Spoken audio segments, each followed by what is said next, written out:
Il me semble que si j'essaie de reformuler tout ce qui a été dit, je dirais que finalement, la gauche n'a pas vu que le train bouger, au sens où elle ne sait plus qui protéger, et contre quoi et comment. Est-ce que c'est un peu comme ça qu'on peut formuler le problème? La question est plutôt comment faire pour sécuriser le monde du travail. On est confronté souvent à cette réalité que, par exemple, ceux qui se syndiquent, ce sont les salariés qui sont déjà très protégés par leur statut.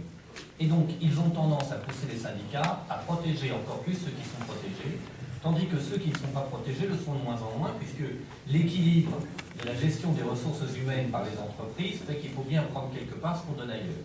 Et donc là, s'il n'y a pas une adaptation, s'il n'y a pas une mise à jour de la pensée globale, on arrive à ce qu'il y ait la séparation entre des blocs très différents du point de vue du monde du travail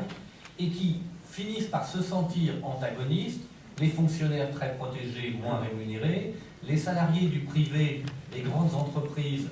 assez bien rémunérés, assez bien protégés, même s'ils sont parfois soumis au stress très fortement en contrepartie, et puis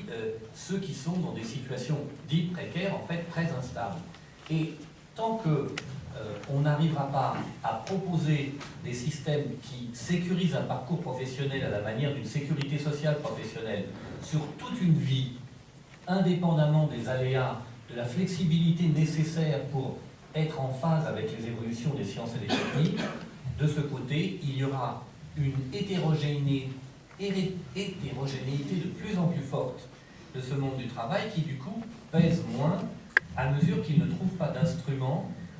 capables de proposer des solutions, des réponses, des revendications aussi qui satisfassent tout le monde.